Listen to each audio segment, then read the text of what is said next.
You want a cold start? I don't know. We could make this the intro. This definitely could be the intro, but let's do a real one. All right, welcome everyone to the first episode of the Frosty Canucks podcast. I am your host, Jason, along with. Oh, and I'm Frosty Light. Should I use my real name or should I use the name that I use on all of my branding? It's up to you. We didn't discuss that. Okay. Well, you can use either, and people will just learn it. But yeah, just for like just branding purposes, I'm just everyone. I'm Frosty. All right, he's Frosty, but I'm totally gonna screw that up at some point. Like I don't care. It's fine. I just so people can like find me. All right, this is your other host, Frosty. All right, so first topic on deck is how do you feel about Fall Guys? Do we even need to talk about Fall Guys? Is it relevant still? Like the PlayStation 5 was announced yesterday. Do we really want to talk about this bullshit game that's gonna everyone's gonna forget about in a couple of weeks? Season 2 is coming. It's adding mythical levels and shit. Okay, fine, I guess. So I really don't like Fall Guys. I played it for a handful of hours, and yeah, it didn't do a whole lot to impress me. They, as in the developers, have at least tried to address some of the problems I had with the game. So a big part of why I didn't like it was that after about an hour, maybe 2 hours of play, you get to a point where you've seen everything the game has to offer, and there's not enough dynamism in the systems that are available within the game to where matches actually play out dramatically differently. So you're kind of just like fumbling your way through the games every single time, and if that's fun to you, then you'll enjoy it. But if you're like me, that's not necessarily the most fun to do. So yeah, they did at least implement some remix versions of stages, which that at least helps with some of the variety problems the game has. But I haven't touched the game in a few weeks because I don't enjoy it enough. I didn't want to waste any more time on it. Well, yeah, and I saw your article about the game itself and that nice little snippet that you captured that was the net code issue. Yeah, they haven't addressed that at all. They did at least with the PC version. I don't know if the console version. I don't even know if the hacking problem was big on the console, but they included easy anti-cheat in the PC version. So at least there's an anti-cheat client running now. So hopefully that will crack down on the hackers, because the first 6 weeks the game was out. Yeah, I want to say 6 weeks before the update hit. They were not doing a great job of removing them. I saw one just about every single time I played. Was there even a report button? No. God, no. Oh, that's a big miss. Oof. Well, they said they didn't need one, and to which my response was, that's bullshit, because I keep playing and people keep flying. Now, one interesting interaction I did see, because there was no way to report hackers in the game, I was watching Will and Miranda play the game once, and there was a hacker on the enemy team and they were playing the fall ball game, so the soccer game. And when the team that had the hacker realized they had the hacker, they all started scoring on themselves just so the hacker couldn't advance. That is the nicest story I've heard about hackers in that game. I feel like that happens a lot. I think I even saw one time where I was playing and some people had a hacker on their team and they threw. I think they threw because of that. I'm not 100% sure. They might have just been playing badly, but I think they might have intentionally been playing badly. I'm not. It's hard to tell. But in fall ball, where it's very the goals are very simple, is score on the enemy team. When you see a team very intentionally, all the members on a team pushing the ball into their net, it's like, okay, well they clearly are. They don't want the hacker to move forward at all. So yeah. Those are your thoughts. I'd like to share my thoughts. Have you even played the game? I have still not played the game, so I have no thoughts. Well, okay. Anyway, that's the end of that joke. All right, so some of the other topics we have, because I know you clearly don't want to talk about this anymore, because, well, yeah. Fall Guys has wasted enough of my life already. I have no interest in spending more time on it. That's fair. I will not ask you that next week. Unless season 2 comes in. I'm kidding. We have on deck either the Super Mario 3D All Stars or PS5 reveal. Well, not reveal, but their other showcase. Okay, so can we start with the PlayStation 5? Because I have a point that I want to make about the the Nintendo stuff during the PlayStation 5 stuff. So I'm probably gonna bounce around a bit with that. But so yeah, let's Sounds start with good. the PlayStation. All right, so PS5 reveal. It was 4 p.m. Eastern, and it started off with the announcement of Final Fantasy 16. It looks like it's using the same engine from 15, but what I like about it is that it looks like it's set in a more medieval fantasy setting, which they've been stupidly avoiding since 13 and including 15 with their modern stuff. So I feel like it's going back to its roots, and I'm very excited for that because that's what I've been saying they need to do. They need to go back to like medieval settings because what they're doing with this futuristic shit is awful. Is there still guns in it?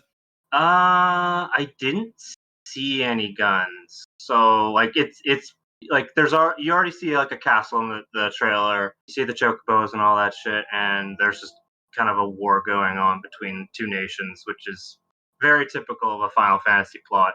Yeah, well, my whole thing with at least recent Final Fantasy games is whenever I see a gun, I don't understand how. Like, I never understand why people would invent guns if magic existed. But I guess if like only a subset of the population can use magic, then it would make sense to like because guns are effectively magic. Well, that was the whole plot of Final Fantasy 13. There was the Lassie, and the Lassie had basically got gifted those powers, and everyone else had guns essentially. But the Lassies were basically just going to be. They were all deemed as basically terrorists against the city in the sky of Cocoon. You can see that I've clearly played. I'm a very up on my Final Fantasy like lore and knowledge. Well, that's where I come in with my Japanese games. So yeah, I was excited about that. It's going to be console exclusive to the PS5, probably for like a set amount of time, similar to that. Like, Okay, so I'm gonna interrupt you there. I have a comment on that. So and I'll say this for Demon Souls as well because that was also shown off. So Demon Souls was also shown off in the presentation. At the end of the trailer for both of those games, like I know for the Demon Souls one, but like the Final Fantasy 16 one said console exclusive, right? Like it like a limited time kind of exclusive thing. yep. And the Demon Souls one said it was in the trailer it said it was coming to PC. Actually, This morning, I have to try. Yeah, okay, maybe you know.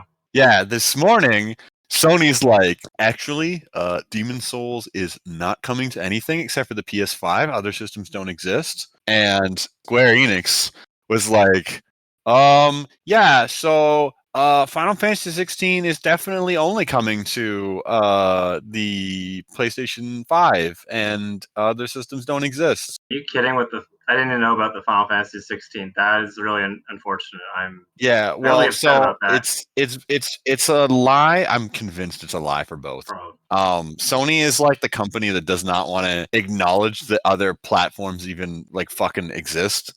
So Yep. I think that this was just them be like they just want the marketing to be all just PlayStation 5, PlayStation 5, PlayStation 5. So as soon as anything else got mentioned, they were like, which is why they've like come back like this morning and said, well, no, that was an error. And like even they kind of feel like they kind of like bullied Square Enix into being like, no, you can't say it's coming to anything else. It's PlayStation 5 only. Did they not vet the trailer then? Fucking, I don't know, man. This company's they're from a technical perspective. I view Sony as being like the kid who eats glue in the corner of his class and can't even get through the typing sizes, right? Like, and then he gets high, and then off and tells a really decent story sometimes. so yeah, that's like a thing where they've kind of forced the messaging on that to be reversed. I think entirely because like, oh, we like gave you a stage to like show off these things, and the entire point of that was to like help sell our console to people. Why the hell are you telling them that they can buy these games on other platforms if they wait? Like that's don't do that. That's bad. The Final Fantasy 16 trailer, it started off by stating this is on PC emulating PS5, and everyone's just like, "Are you fucking kidding me? I want PS5 gameplay." After that trailer though, it did say everything else in the show is PS5, like it was run on captured on a PS5. Yeah, I generally view releasing games on PC as like a free just like a free launch of your game because you have to do almost all of your development on a computer in the first place, and then you like test the builds on dev machines. Mm-hmm. So I do not see a downside in just sharding out whatever you have for like a dev build that you developed on a Windows computer onto Steam or Epic or wherever, and then just releasing it so people can buy it. I don't really understand, other than money, why Final Fantasy 16 has to be a PS5 exclusive. Oh, just because Sony's Clearly using, money. they're just advertising it. Yeah, it's just I think definitely just paid them a lot of, or them as in Square Enix, a lot of money for it. But yeah, bullshit business stuff aside, you actually like Final Fantasy. I am indifferent about it. I don't have much of an opinion. But what did you think of what did you think of the trail? I mean, you said you like just generally you like the setting, but I know that they showed off kind of like ARPG looking, like really involved, flashy combat. How do you feel about that? So it's very similar to 15, except I think it's going to be way more refined than that because there was a lot of like clunky issues. Like in 15, the camera was fucking up. You knew the camera was fucking up because you couldn't tell what the hell was going on. It was like a chaotic mess. I think this one, the problem here is they only showed one-on-one fights. They didn't show like mobs of like enemies, which is what you fought in 15 often. You fought like a mob of like 5 enemies that were all grouped together. So it's kind of hard to judge like, is it going to have the same problems? It might have the same problems because it looks like it's the same engine. It's tough to say if that's going to still persist. Overall, I think the presentation of it looked wonderful. I've seen like development videos of that engine, and it's pretty impressive what they can do, or at least what they're showing they can do. Be always cynical, right? Yeah.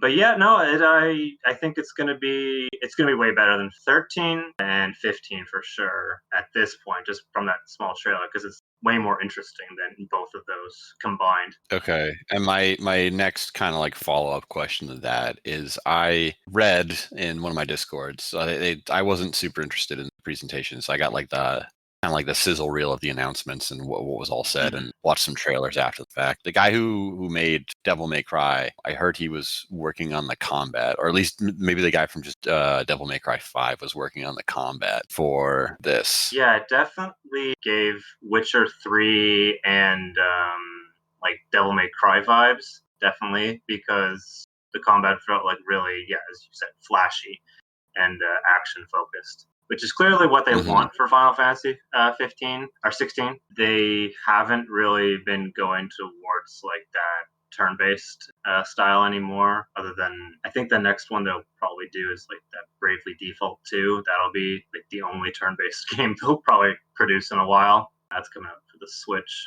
whenever. Is it going to be a decade before we see this game get released? It'll be on the PS6. Yeah, it's not actually on the PS5. It'll be on the PS6. That's why they're not even worried about like, what do you mean? It's going to definitely come for PC because it's not even coming out for PS5. We're not lying about either of these.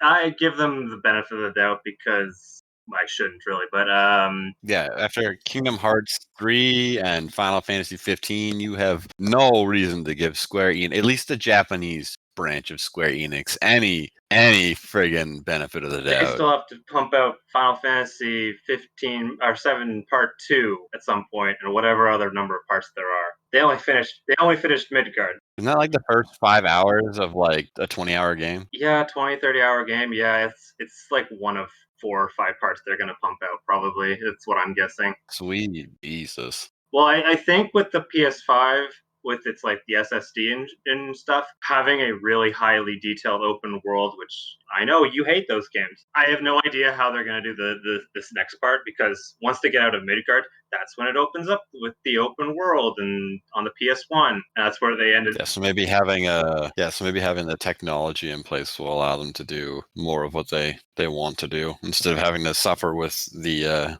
technology that's currently in the current generation of consoles. Yeah, that's what I kind of feel is probably going to happen. Interesting. So maybe this was just like, we have to do Midgard only because we physically can't even put it on, like, do the whole game as the way we want it to. Because just part one alone was 100 gigabytes. It was 2 discs, I'm pretty sure. Oh my god. I said I would try it if it was on PC, but I feel like saying that is something I'm going to regret. It was a solid game. The end had a bunch of Kingdom Hearts bullshit. You know, Oh, so they're gonna win with the power of friendship and love or whatever. Anime bullshit. it was more anime bullshit. Definitely had a boss that shouldn't have been there. I'll still end up trying because I said that I would if it came to PC. So Fair enough. Let's move on from Final Fantasy 16. The next one was gameplay of Spider-Man Miles Morales. Unfortunately, it's more of the same of Spider-Man. So if you like Spider-Man, that's a good thing. I did enjoy it, but I found out today that it's actually not just coming out on the PS5. It's coming out to the PS4 as well. Most of the stuff they showed off is coming PS4 as well as the PS5. Yeah, and that's something they weren't saying. Yeah, if you want like a, like air quotes better version of the game, you can play it on the new hardware. But if you either have no interest in getting into the console right away, or if you couldn't get it because the pre-orders are fucked. We'll talk about that later. I don't have much to say. The pre-orders are fucked. Well, I got a couple stories about that. But yeah, so if you either couldn't get a console, or you're a broke ass person who just can't afford it right now, Very which understandable. I could totally relate to that. You could just get it on the PS4 and it'll run perfectly fine. Yeah, it'll just have like probably ridiculous loading times, which is one of the stupid things that they did not show in this PS5 like showcase. Like, hey, look, we started this game from the dashboard. It took like less than 5 seconds, and you're in. Like, they should be showing shit like that. They might be, but they didn't show it. See, that's not like flashy. That's like a thing that you just tell people and they go, "Oh, thank God," because it's like not a thing people think about. But whenever I play stuff on consoles, and because I play stuff on predominantly PC, the first thing I always notice is like, "Oh my God, everything takes so fucking long to load in this game." So yeah, but like that's one of those things that like if you're showing off a console and you're trying to convince people to buy it, usually just pretty graphics are all you need. It sucks to say that, but it's the truth. Like you just got to show off like, oh, hey, here's next gen hardware. Look at how you can see the dimples on this person's face and every pore. Oh, See that? Like reminds me of I think it was like Family Guy or something like that. It's like, you're now in 4K, and you're like, oh God, she's ugly. He's ugly. yeah, exactly. Too much detail. That's Too much one of detail. those. It's one of those things that no one talks about, but you can get really into like the uncanny valley when you have way more detail and stuff. But it is what it is. So, you have anything else to add with Spider-Man? Like besides just that you were gonna No, it looked. probably just grab it on PS4? I might just grab it on PS4 at this point, because I thought it was exclusive to the PS5 until just today. Nope. No, I know. Kind of like, oh, maybe this was a good thing not pre-ordering that thing.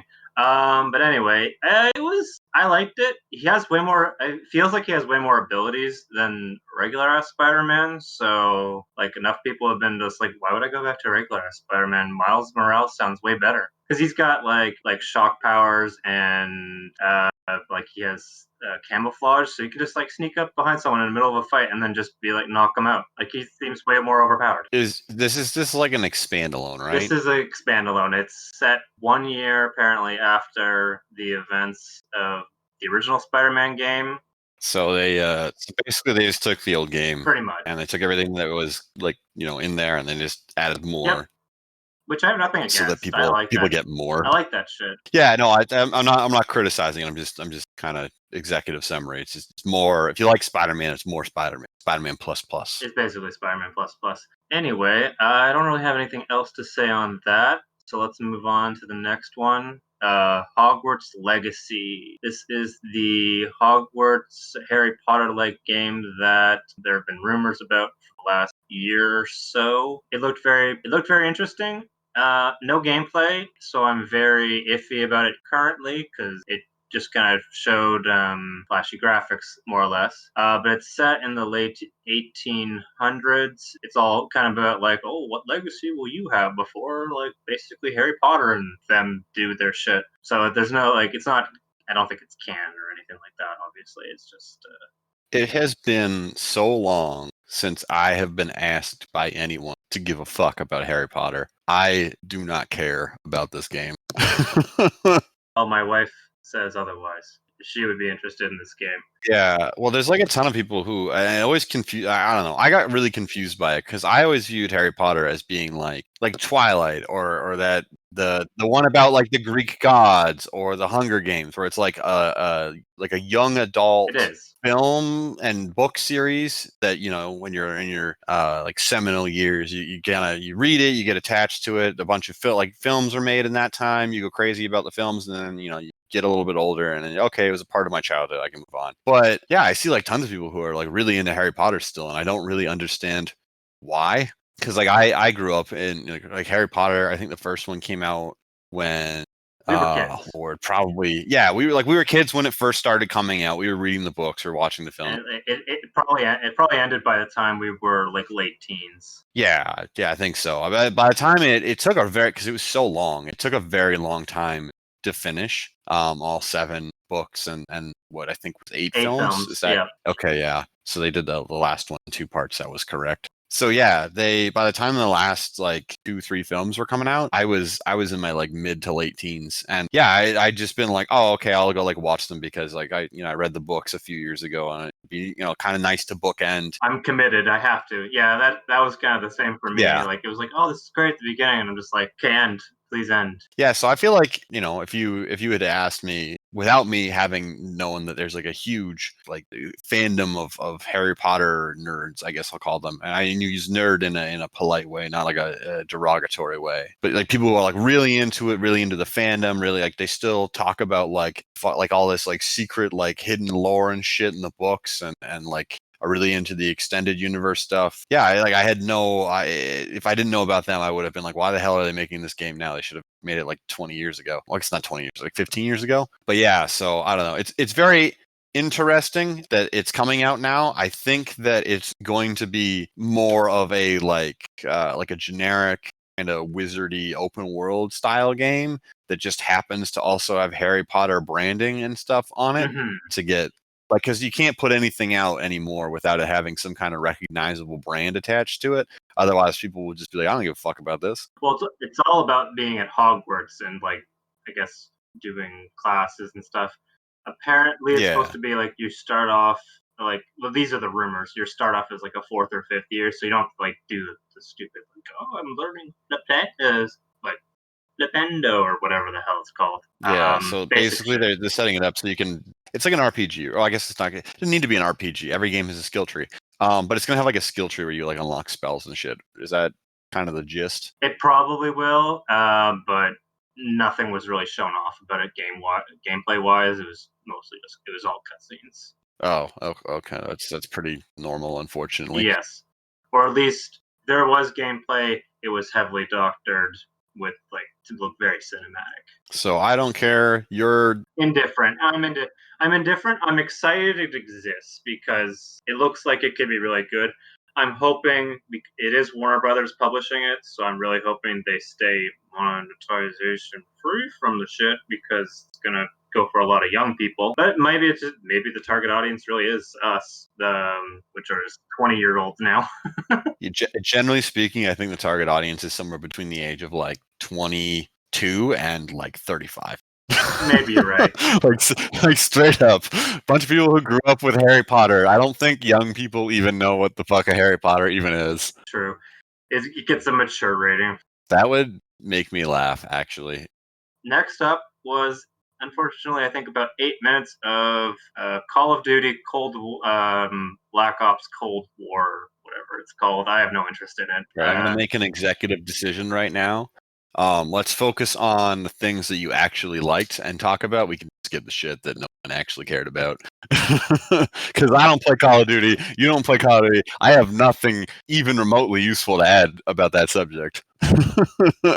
Resident Evil Village was up next. I'm kind of interested in it, but I've not even finished Resident Evil 7, so gotta do that one first. I've never played a Resident Evil game before because I am too much of a pansy to play most horror games. So Deathloop was next. That one's the Arcane Studio game, the one that is Prey-like and Dishonored-like. yeah, I'm excited for that game. That game looks dope as That hell. game looks very, very interesting. I like the trailer was really interesting because it was about two birds with one stone. It was all about how you can get your targets to the same location and like how you can affect their basically their schedule. So what happened in the trailer? Like, did you see it? Yeah, I watched the Okay, trailer for that then. one. Yeah, so I just because I haven't seen much about the game, I just knew it took place in a time loop. Mhm. I really like the look of this game. It's taking because like the time loop's kind of like how with roguelikes, which I'm depending on what they're designed around, I can get really into those. It feels just from looking at the trailer, it feels kind of like they're going for you learn about the systems in the game and you learn about all sorts of like the location people and how certain actions affect certain things, and you're repeatedly going through this cycle, kind of like you would in a roguelike where you go through, you do stuff, you learn stuff, you die, then you repeat and you take what you learn to improve on the next run, and you keep iterating on the knowledge that you gain from each run of the game to improve your play and eventually master it. I feel like that's kind of what the core of this experience is. So it looks really fast.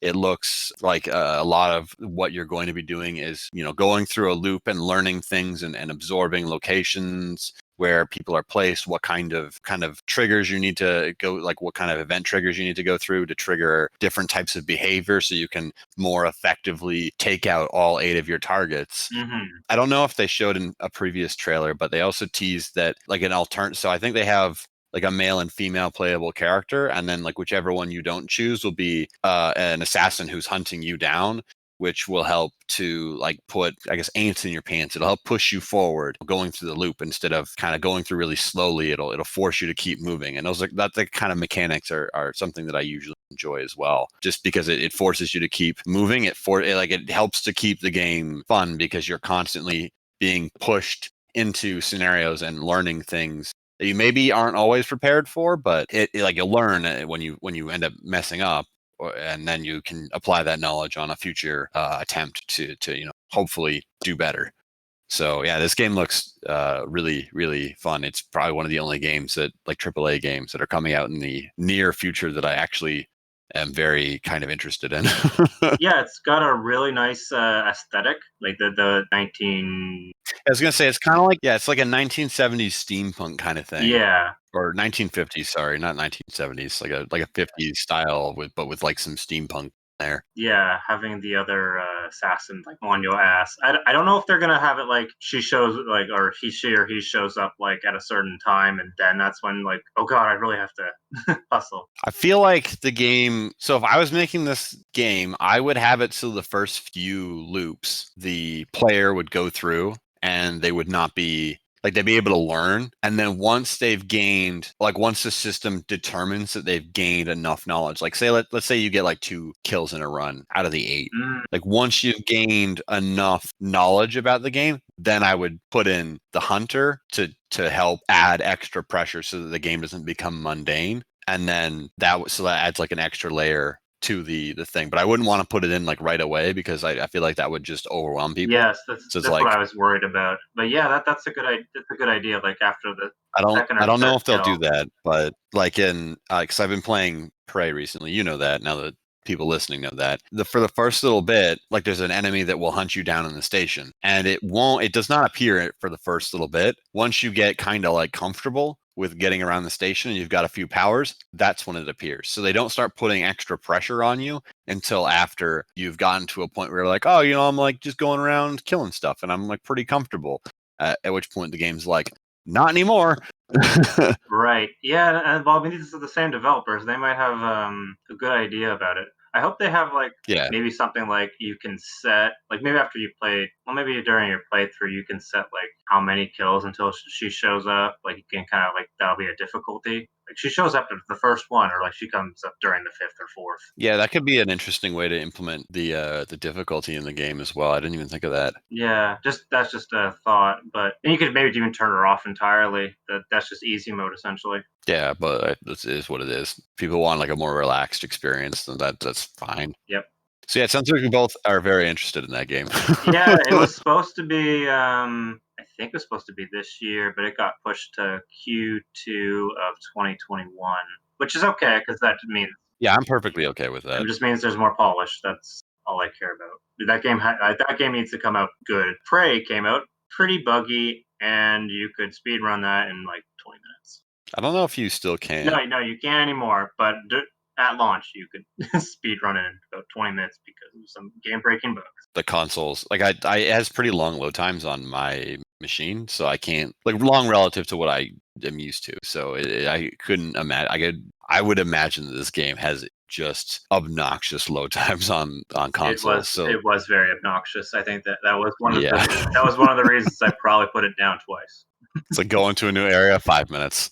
You're like, oh, Oh, I need to go back to another area, 5 minutes. well, I think even like when you get killed, you'd have to reload, and it's just like, Yeah. kill me. Well, like it remembers everything in the environments that you've like altered. So the fact that it takes like, you know, like 30 seconds, 40 seconds on my PC to load it, I'm like, okay, this is fine. But yeah, I like if it took like 2 or 3 minutes every time you went somewhere on like a console to load it, I'd be like, oh god, I hate this. Anyway, Deathloop looks like a great game. Let's move on. Demon Souls remake.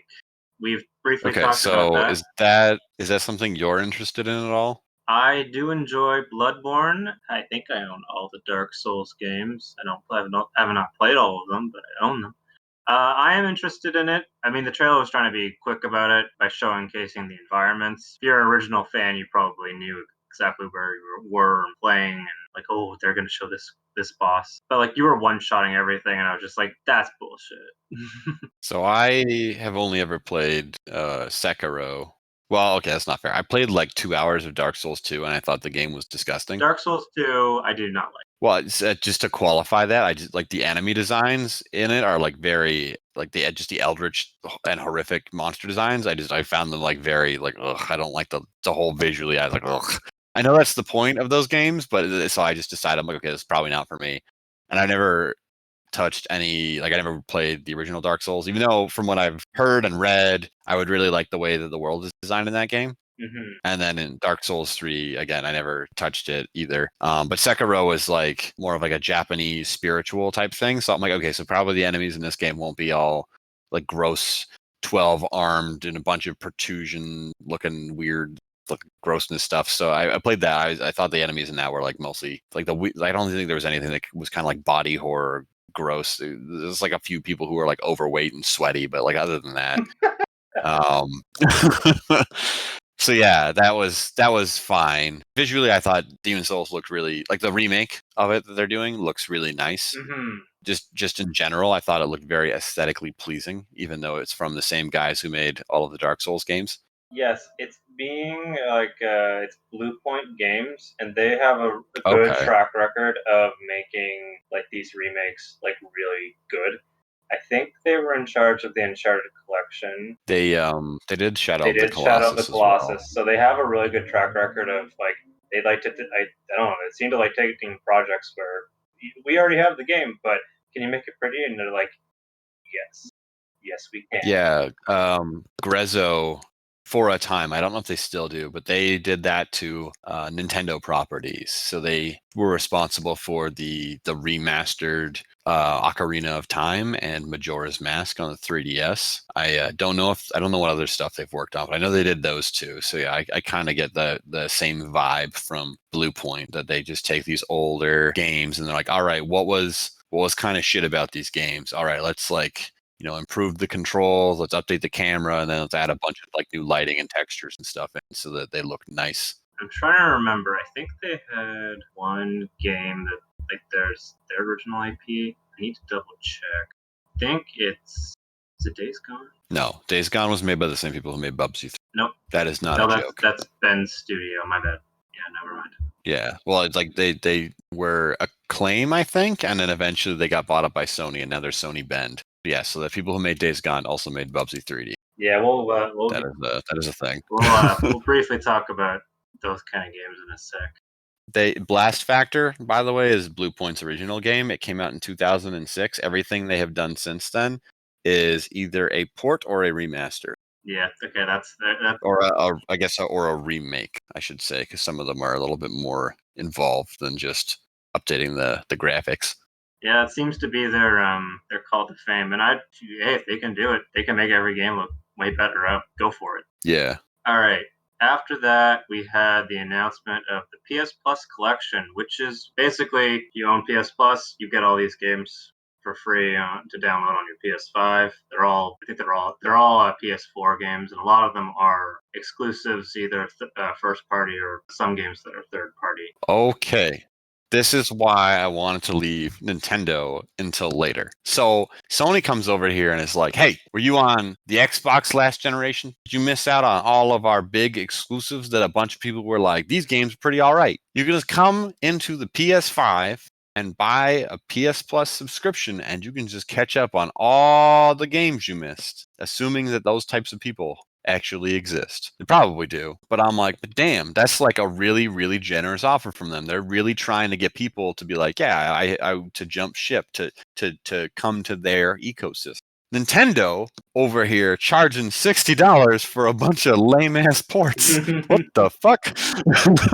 Yeah, and the Nintendo Switch still does not have like an N64 and Nintendo Switch doesn't have a lot of things. If we would listed them all, we'd be here forever. Yeah, let's not bother then. But we can come back to the Nintendo stuff after we're finished with this. But that's just like one point I wanted to make. It's like to me it's very funny to see the, like, and obviously it's not like generosity in the truest sense, but Sony is making a very compelling offer to get people to like come into their ecosystem by saying, hey, like we have all these games that people really enjoy. If you missed any of them, or if you just didn't play if you didn't even own our system last generation, come on in and you can enjoy the entire like library of games that just from like the last 6-7 years that are just people think are really good, and you can just pick and choose which ones you're interested in and whatever. Meanwhile, like a company over here like Nintendo's charging $60 for ports of very, very good games, but it's just the contrast between those two offers is pretty. I don't even know a word to use for it, but it's very, to me, it's very entertaining to see just like what like the price of the things are and what you're getting in both cases. Yeah, I mean, if I'm reading this, I'm going to read this list really quickly. Even if we say it's $20 like a game, it's like $360 of games. So we've got Batman Arkham Knight, Battlefield 1, Bloodborne, that's an exclusive.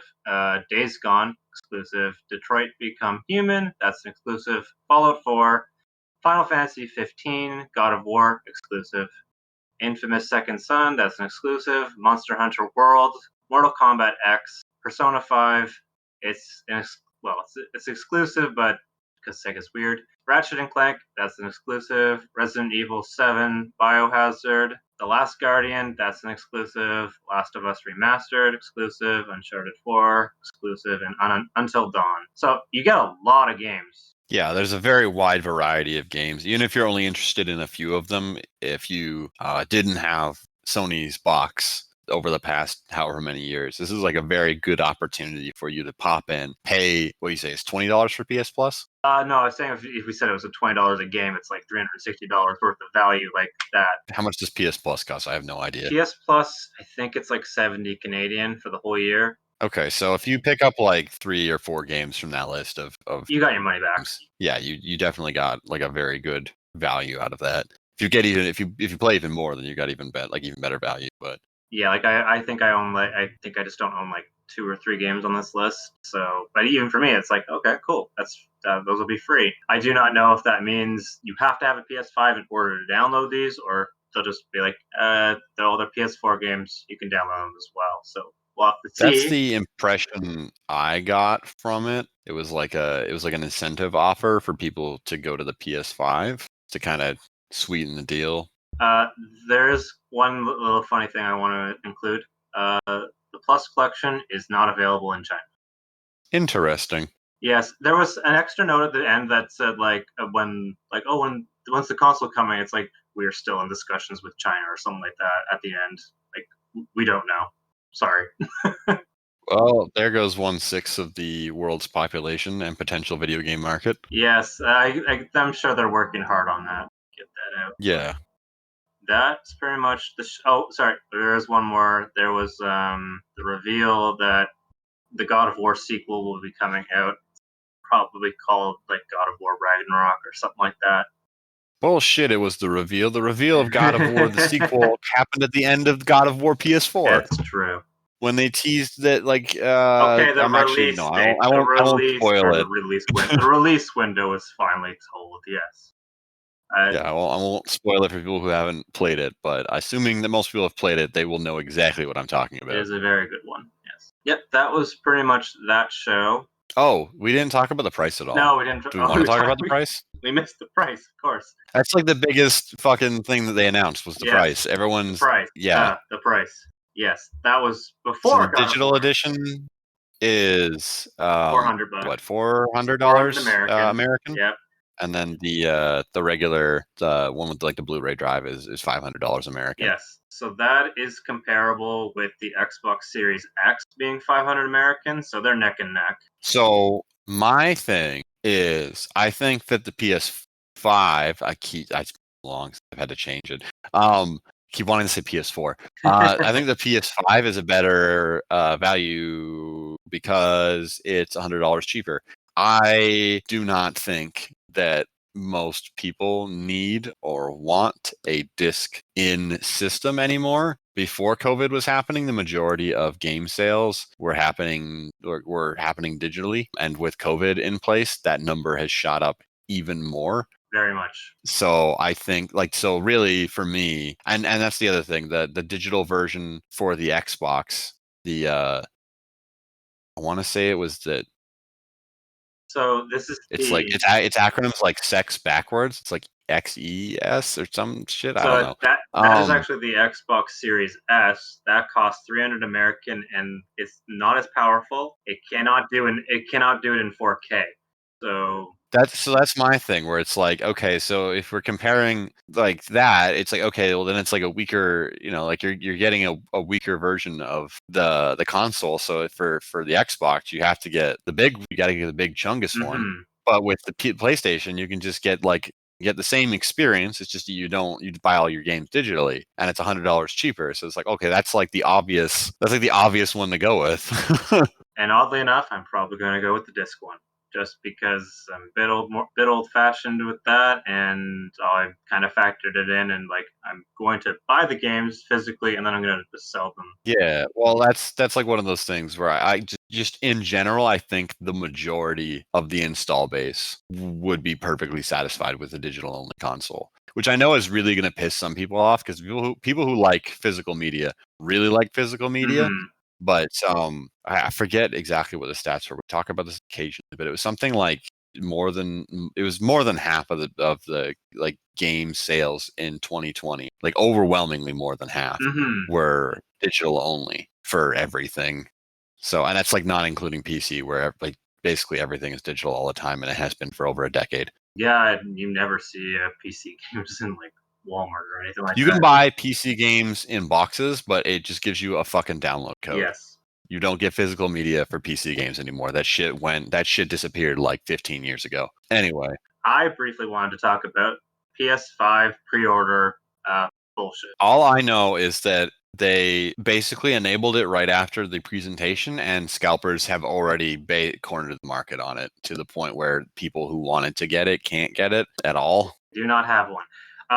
So Sony said, I guess after the show at some point, hey, pre-orders are going to go up tomorrow on September 17th. Oh, that was a lie. Yes. So let me read you what Walmart said. Make you wait to get the new PlayStation 5? Nah, that's not like us. Go on, pre-order it now. This was on September 16th. So they weren't even listening to Sony. Yeah, I know Target in the US was doing that. Best Buy already had them up. Amazon was like the only one that followed the rules, but I checked at like 8:30, 9 o'clock this morning, and they were already gone. So because I wanted to sleep. Yeah. I'm not a They fucking got scalper. Yeah, I got two friends so I got most of my friends are well, the ones that aren't on PC anyway are PlayStation guys. And one of them got the digital console because that's all he needed. He didn't, like I said, he's very much like me where he's digital everything, don't care, don't want shit on the shelves. So, and he thinks that went through. So he's got like a confirmation number for it. So he's pretty sure it went through. Another one took him a few tries, but he's a confirmation number now for a physical, like the $500 one. So yeah, both of them, they have theirs kind of squared away. Well, lucky them.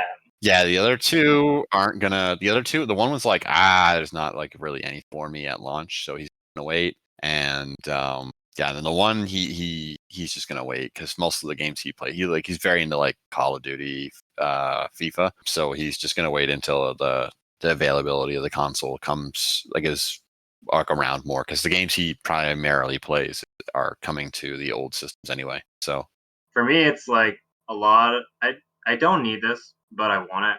Well, you're gonna have to wait.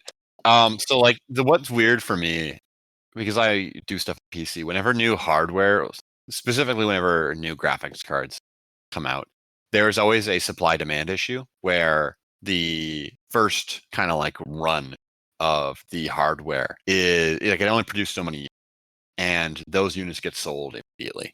So the 380 or no 3080, the new NVIDIA card, it has already, like, it was announced, and then like it's sold out. Like you can't get that card unless you buy it from scalpers who are selling it for like almost twice as much, which I think defeats the entire point of buying the card. The only reason the cards are so impressive is they cost as much as the 2000 series cards, but they are like way more powerful.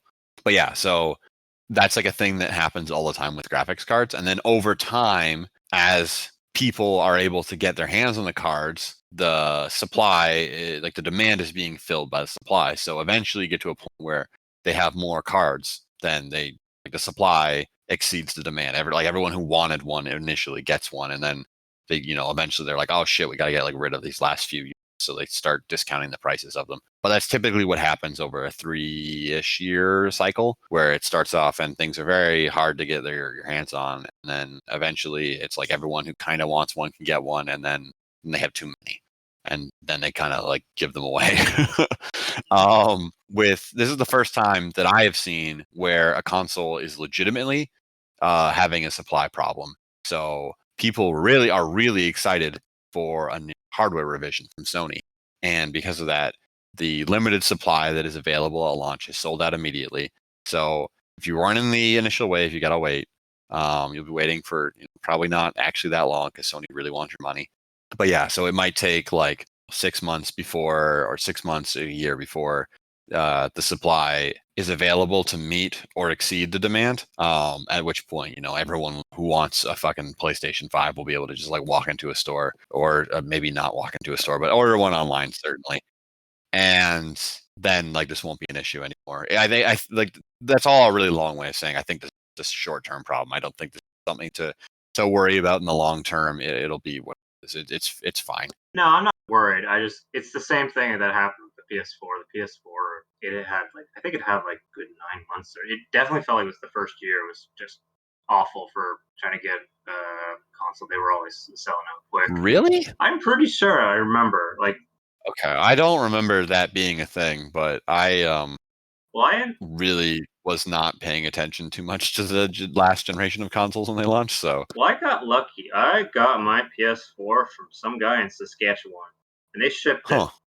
And unfortunately, it was not a box of stones. Because that was one of my worries. But it was sold through Amazon, so I was like, well, I'm secure for this. Yeah. Well, they make so much money they don't cover costs if you get a dud. Yeah, exactly. But yeah, I thought Nintendo was the only company that routinely had supply issues, but they do it very intentionally to create artificial demand for a product, because the human brain is convinced that when something is scarce, that means that it's very valuable because of like primal caveman instincts. Because for a very, very long time, food was scarce. So we were like, oh, food. We must have food. Yes, food is very important. But anyway, that is actually a great segue into the next topic of Super Mario 3D All Stars and its bullshit business practices of a physical release that's limited and also a limited digital release. My God, Nintendo, what the fuck are you doing? We talked about this We briefly did. before recording, like I want to say a few days ago. So this is very similar to how Disney does the Disney Vault with their movies, but there's a few key differences. And I think the Disney Vault is bullshit anyway. For anyone's like, you're defending it. No, I'm just stating We are not information. I think defending this this is bullshit. No. yeah, no, I don't ever defend Disney. They're a fucking shithead company too. With the Disney Vault, Disney is releasing their movies and they print they print a physical number of them that are available. They distribute them to retailers, and then the retailers sell them. So the producer of the product is Disney. They make a limited number of things, and then they give them to they sell them to the retailers to sell to people. So there is one organization that is responsible for the good being produced, and there's one organization that is responsible for selling the product. In Nintendo's case, with the digital version of the game specifically, they are the only distributor of that product. So they're controlling the amount, they're controlling the quantity of the product and the amount that they're actually willing to throw out, which does not make any sense in my mind at all. This limited digital release makes absolutely no sense. It's not like well, that's just it. It's like it's a digital product. It can be produced in infinite quantities. Why the shit is it being artificially limited? Well, we know why it's being artificially limited. It's being artificially limited to drive up demand, because if it's scarce, then people are going to be like, "Oh, I need to have it." So they're going to make a limited number of physical versions, and they're going to distribute those to the retailers. That's exactly the same as how Disney does their stuff. But they have the digital version, which should be unlimited, but because they have a limited time on when you can buy it, it's going to push people to be like, "Oh, if they're on the fence about it, or they're like, maybe I should get it, maybe I shouldn't get it." They're just going to fucking buy it because, well, it's not going to be available forever. Which is, I think that's really scuzzy. You know why it's March 30th that it ends, right? I have no fucking idea why it ends March 30th. It's because that's when the yearly reports are done for Nintendo and stuff. That's Q1. Q1's usually where all the companies need to have their games out and have their profits for the year. That's oh why my God. they're putting they're not even. It's not even this is just a theory, but that's why they want that out, because a game theory. Thanks for watching. We're not done the podcast. What the hell, man? You set me up for that. I know, but anyway, yeah, yeah. This package, this package is nice, but I hate the business around it. I really don't like the business around it either. Obviously, the other thing that really bugs me is that Disney puts all of their shit on Disney Plus, their streaming service, and for if you pay for that streaming service, you're able to just watch it. So it's not like you don't even need to own a physical copy of the movie to even watch. I mean, obviously piracy exists, but in the legal world, you don't even need to do anything special to get a copy of this movie, to get a copy of their old movies. You can just watch them on their fucking streaming service. Nintendo is over here being like, no, we're just gonna artificially limit this so that it makes it, drives up the value of it, which it's the same fucking bullshit they did with their consoles. Amiibo, same deal there. Oh God, this company is so frustrating to just, I don't know. They really grind my gears, Nintendo. So that's kind of where I stand on the business model around it. I also think that the ports look pretty mediocre. They look very mediocre. They look like the bare minimum amount of work went into them. I saw a pretty funny image macro on Twitter where someone was like, "Here's what the remake of Spyro looks like." So they show the old dog shit version of Spyro. And they show the new one where he's all shiny and he looks like a cartoon character, and Crash where he's got the real fur in the new one versus when he's just a bunch of fucking triangles in the old one. I think it was Cloud from Final Fantasy. So they showed the original polygon model, and then now where he's got all the fancy hair and his big boy sword and everything. And then Mario 64, where they showed like the two fucking things next to it, and like exactly. Oh, I guess that's not true. The second image is more crisp because it's a 1080p image instead of Oh my not. goodness. Anyway. Though to be fair, the one big thing that Mario 64 it has going for it is that I don't know if you've ever gone back. Have you ever gone back and played N64 games on an HD television? I have not. There is a huge amount of noticeable input lag with that. They were designed for CRT monitors. So if you play them on an HD television, there's like, I want to say like about half a second of input delay on everything. I don't know why there is, but there is. So the big advantage that this port has is that there should be no input delay. It should play properly instead of making the entire game feel like you're going through sludge, which is definitely not how that game feels on a CRT monitor. Yeah, this is supposed to be this Mario 64 is supposed to be based off of a different version. So one of the hints that it's a different version is there might not be like the same ways you can speedrun things. But there's also, and this is the funny part, the infamous "So long, gay Bowser" that Mario says. No! Did they remove it? Apparently, this is the version that might not have it. That's terrible. This is just, that's what I've read, but yeah, that's my favorite like Mario 64 meme. Is just like the "So long, gay Bowser." Because he's saying like "So long, King Bowser," yes, I think. But that. It's like that's not what it sounds. That's not what. Fucks it up. Yeah, which is, and it's like one of those jokes where it's just like everyone kind of knows that reference because it's just so stupid and so silly.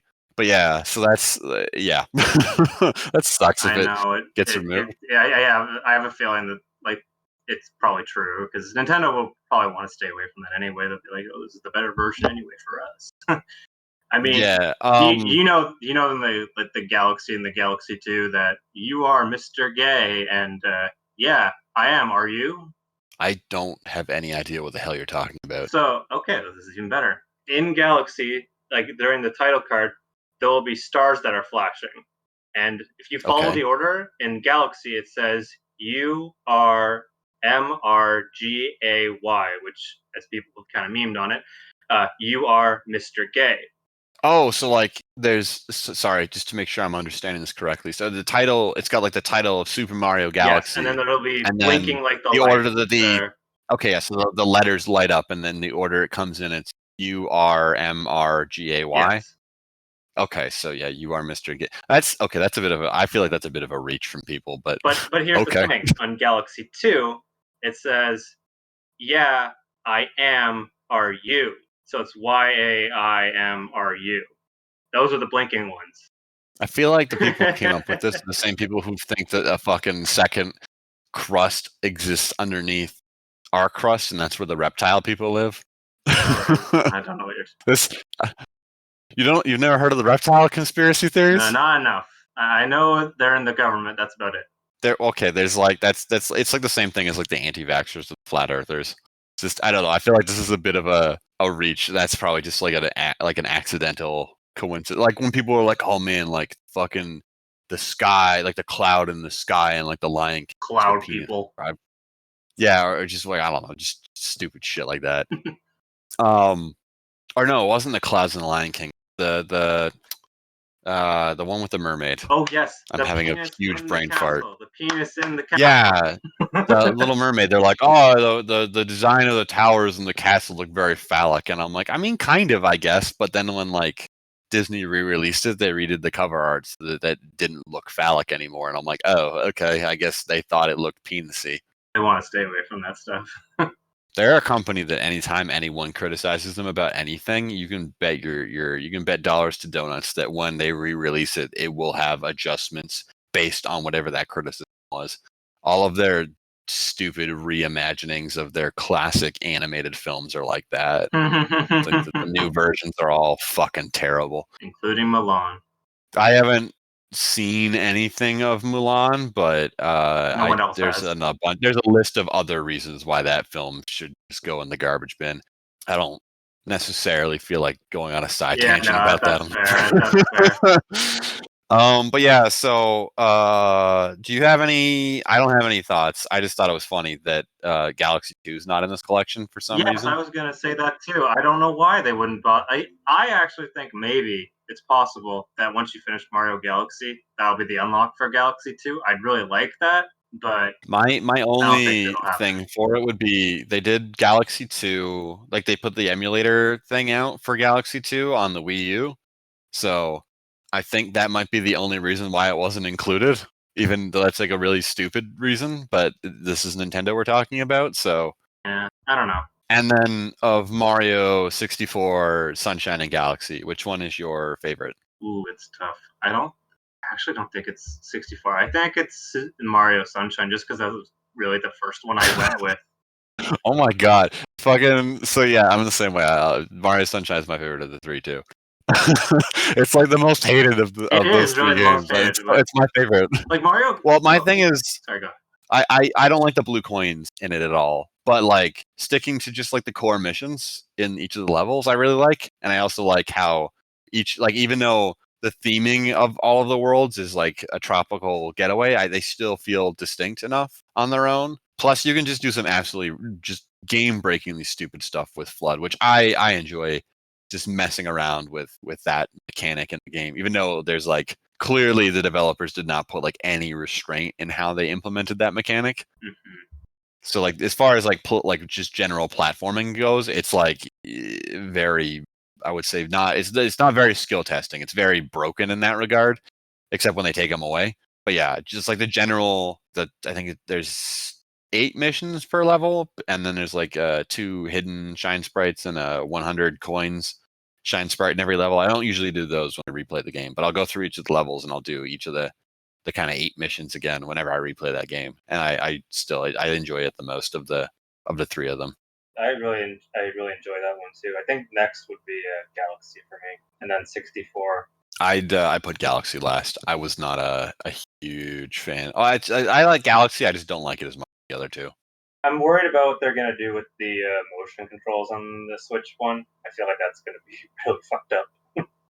Yeah, I didn't even think of that for Galaxy because you had to like jerk the remote off to get Mario to do a spin jump. Yes, that was pretty much all you had to do. But if you pointed at it, you'd be able to pick up the star pieces. Yeah, I like that because it meant that I didn't have to go around and collect all the nebulous like bullshit. I could just kind of like, I just point at it like a mouse on the screen and kind of like pick them all up by like just kind of swiggling your hand across the screen.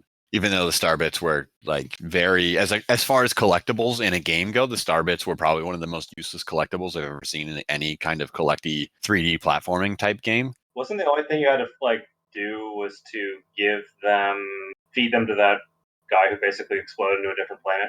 Yeah. Star, yeah. You could use them offensively to stun enemies temporarily, which was fine. But the big use was dumping a bunch of them in the Hungry Luma's mouth, and then he explodes in new levels. And actually, this is a non-gendered Luma. So then the Luma explodes into a new level, and I thought that was like a huge. I hated that. I really don't like when games do stuff like that. Especially when it's like a really tedious collectible that you otherwise have no reason to get. Like it makes sense for me when it's like, oh, like the collectibles you're already like if it was the stars, like the collectibles, which they do that in the game. Like if you need to get like X number of stars before the next world opens up. It's like, okay, cool. That's like that's how you're controlling like the difficulty scaling throughout the game. So it's like, okay, I can choose between like these 4 levels, and I need to get like 5 stars from all 4 of them before I can move on to the next set of levels. That makes sense to me. But when it's just like, oh yeah, just collect like 2,000 of these random pieces of shit in the levels and then come feed it to this guy and he explodes into an extra level. I'm like, what the hell? What the fuck's the purpose of this? It's mainly just a roadblock. Yeah, it's just like it really is. It's just a roadblock for the sake of having an extra roadblock. Yeah, that's all I have to, I guess, say about that topic.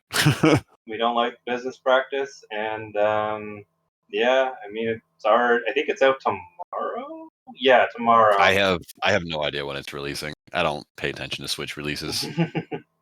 Miranda does, but I don't because like she actually owns the Switch. So We've done lots of news. Let us move on to what we've been playing.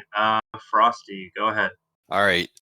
So the last few weeks I've been playing Prey, as mentioned before. It's really fun. I like it a lot. I think the biggest thing going for it that I've enjoyed was the glue cannon. So for those who haven't played, the glue cannon lets you shoot balls of glue out. Basically, it has you can use it to like attack enemies and freeze them in place.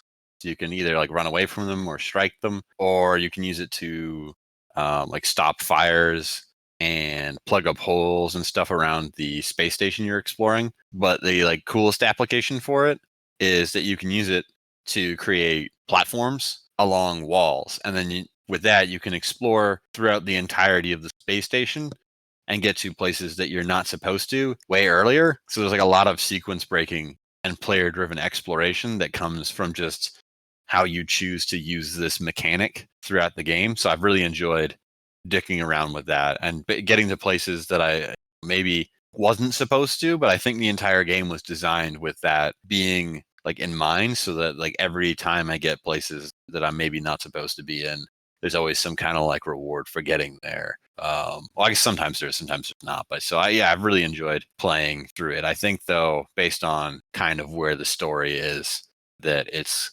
coming to a close soon. So, but yeah, I've had quite a bit of fun with that. Only other thing I'm actively playing is the Legend of Zelda Majora's Mask. So I'm playing that for the first time. I've never actually played through it. I am up to the Lake Bay Temple, I think is what it's called, the third major temple in the game. Mm-hmm. I haven't started it. I just got to the point where I unlocked it. But every temple in this game so far has been really, really good. I just before starting it, I replayed the Legend of Zelda Wind Waker, and almost all the temples in that game are very simple and very not great. They are not my favorite temples in the game. I like a lot about Wind Waker. I do not like the temples very much, or the dungeons. Say, but yeah, the dungeons in Majora's Mask so far have been really good. I really like the centralized pillar in the second one that you had to like think about so that you could access certain rooms at the top of the dungeon. And from what I know, the Lake Bay Temple, well, it's a water temple, so that already means that it's going to be extremely complicated, which I like. And I believe it has some kind of mechanic where you have to change the flow of the direction of the water throughout the temple, so you can access certain locations within the temple. So I think that like that idea sounds really cool. I think I'm going to enjoy that a lot. So yeah, that's what I've been playing recently. Yeah, I guess that's it. Well, I guess the only other thing is that the Hades 1.0 update just dropped, so that's going to be something. I don't know when the next episode of this is going to come out, but by that point, I'll probably have spent some time playing Hades. That's the Supermassive game? Super Giant. Super Giant, sorry. They Wrong are, company, I think. despite those words meaning exactly the same thing, they are different companies. Yes, yeah, I was mixing them up. I didn't. So is that early access kind of like a game, or I haven't been following No, that one it was in early access for, oh Lord, since the Game Awards. 2 years? I think 2 years almost. It was Game Awards in 2018. Right. I want to say. I think you're right. I And don't then it remember was last year. Epic exclusive until last winter, and then I bought it during the summer sale this year because I knew it was coming out of early access in the coming months. I just didn't know when exactly that would be. But it turns out that it was today, or the day that we're recording, the 17th of September. So Cool. I am very excited to play that. I think that Supergiant has gotten better at making games with each game they've put out. So I know that's probably not a popular opinion, but I thought Transistor was better than Bastion, and I thought Pyre was way better than Transistor and Bastion. So I'm very excited to see what they came up with for Hades. So yeah, that'll be probably a good time. Cool. What about you? What have you been playing recently? All of Borderlands 3. That was a fun game. I think it was gun and combat wise, it's much better than Borderlands 2 and the pre-sequel and That's 1. good to hear.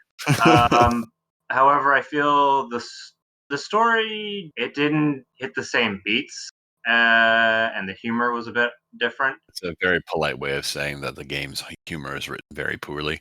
Yeah, I mean, it was written at a different time where certain jokes were way more acceptable than they are now. The writing felt a little off in certain regards, and the story beats were not like the worst, but it definitely felt kind of a bit disjointed. Because you would in this game, instead of just being stuck on Pandora, you actually get to go to different planets. This isn't much of a spoiler because it's pretty much within the next, like the first 3 hours of the game, you get to a different planet. But the environments are, I think the environments are nice. I don't feel like they were nearly as open as they were in 2, but in a good way. Yeah, I was gonna say 2 has a lot of very big maps that are big for the sake of being big, and they have like nothing going on in them. Yeah, I mean, once you get back to Pandora, I feel like that kind of comes back, but I don't know if that's kind of the aesthetic of Pandora is like it's just a desolate planet, so there's a lot of open space. Because in the other planets, it's like a city, a jungle, and one planet's literally just like one level, which is kind of nice.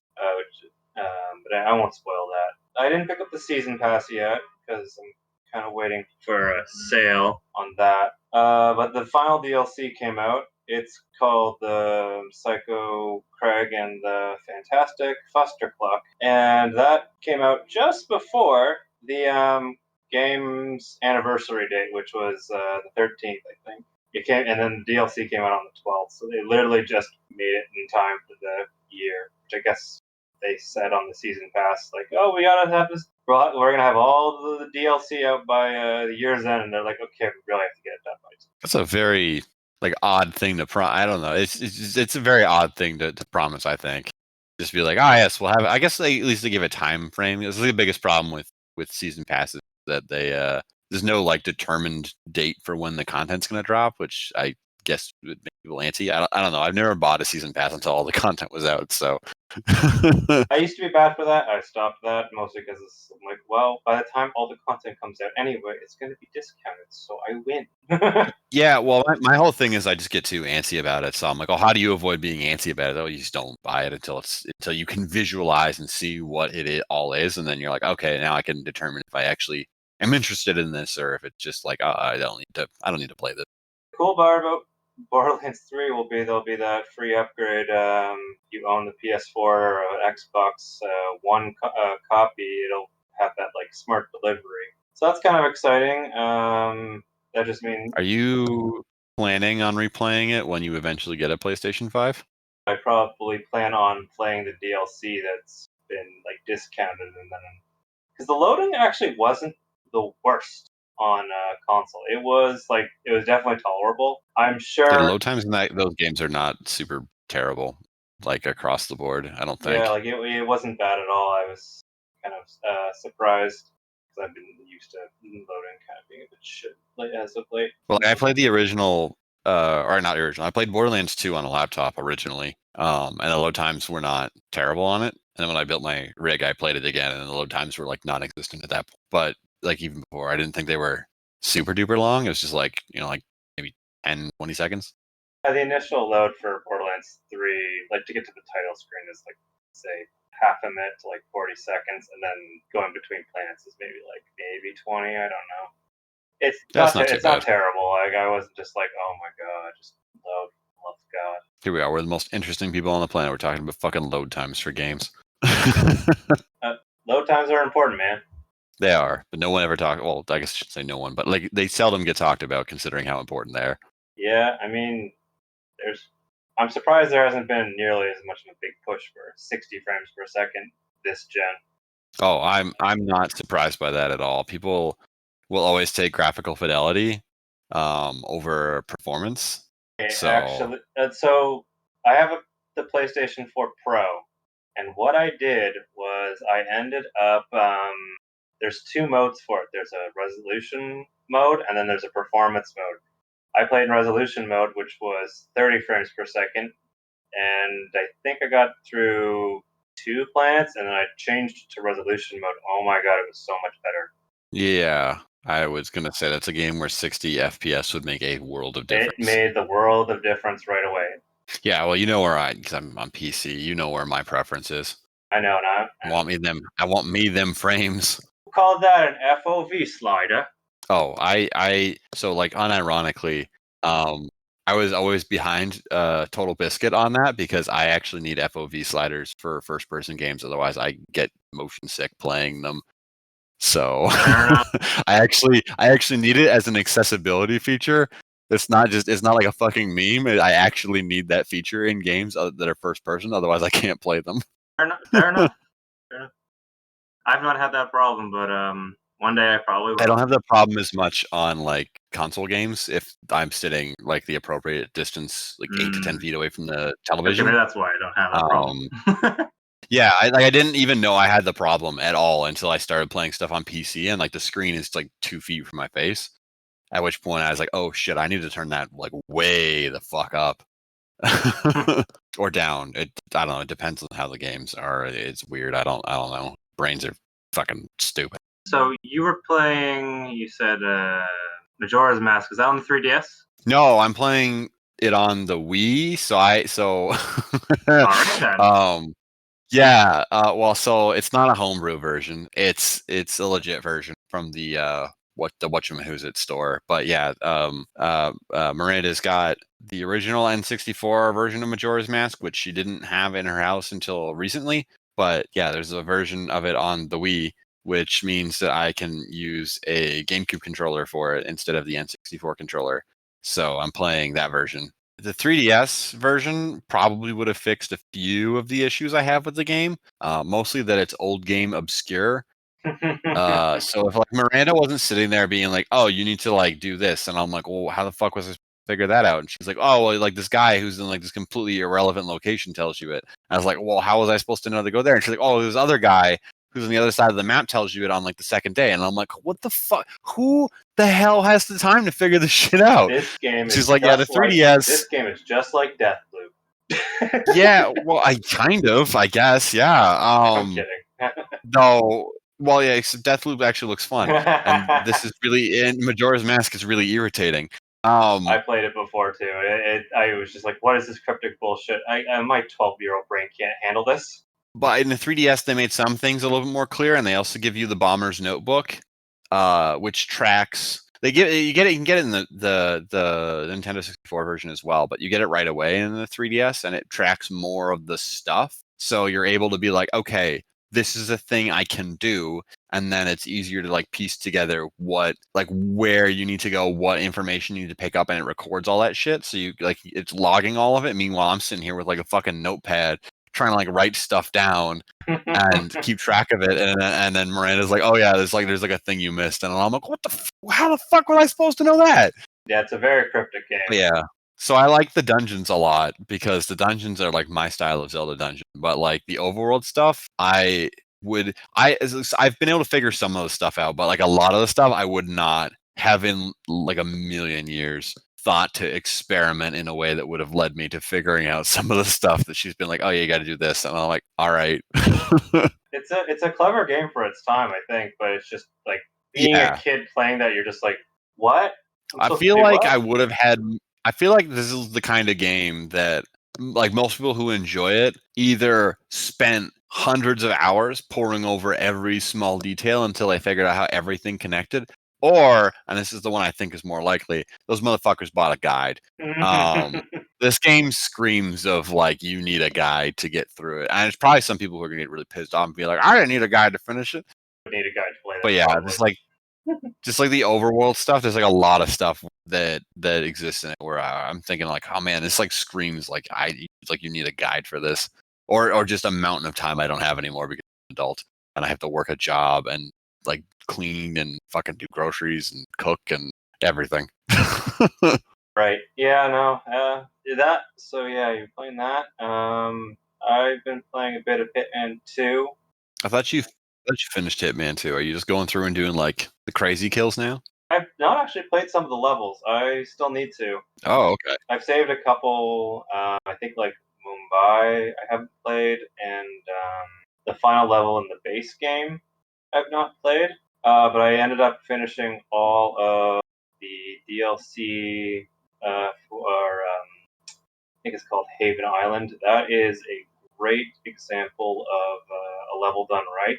I think we were briefly talking about this, but there's 3 targets, and once you kill 2 of them, within a minute the storm comes in and like it doesn't really do. It's more for the atmosphere, but like it kind of like symbolizes that you've been destroying the island, and once you take care of the final target, like the storm is really really picked up. And of course the music picks up and like you gotta get out of there and like the mission's over. That's a really cool way to add some extra atmosphere to a level, and also gives it like a sense of progression too, because you're like you said you've got 3 targets, so you kill like or you don't kill like you kill the first 2, and then so like a storm's brewing, and then as you kill off the first 2, then like the storm actually hits the island. So it's like, oh shit, like things are like time is actually moving, even though it's it's an illusion, obviously. It's a Yeah, game it code it logic, really but is an illusion because you don't notice, like, unless you've been told it, you kind of don't notice it. You think it's just because it's been so long you've been playing this level, like, because you play it for the first time, it's probably like a good 40-minute level, I think. You don't know where you're going. So you just naturally think, like, oh, a storm came in. But you don't, like, put 2 and 2 together until there's, like, one challenge where it's like you gotta kill all the targets from this, like, tower, and then you kill 2 of them, and you're like, well, it's only been like 5 minutes. Why is the storm come in? And then you put 2 and 2 together, and you're like, oh my god! Once I kill these targets, the storm comes in. I had no idea. I think that's a really good way of implementing that kind of a system. Like it's like a lot of things. When you don't notice certain elements, that's exactly when they're being done correctly. Mm-hmm. Like if you don't notice the camera in a game, that means the camera is great. Right? Like no one complain like no one notices when the camera is implemented well in a game. People notice when it's implemented poorly, and it pisses them off when they can't tell what they're doing. Or like really good atmosphere, like sound design. People don't notice that so much, but it's like one of those things that really draws you into a game. Or in this case, it's like another atmospheric detail where the storm is slowly rolling in, as you don't really think about it or notice it. It's just like it kind of symbolizes passage of time and your progression through the level. Yeah. So an example of that camera comment you made was it's God of War, the the PS4 one. There is one camera, and there is no jump cuts in the entire game. Yeah, I have opinions about how the camera is implemented in that game, but I'll save them for like another That's time. fair. I think it was done more or less fine, but you clearly have different opinions. Let's save that for a different time. We can make that like a topic of the show in a future episode or something. I don't know. Cameras that pissed us off.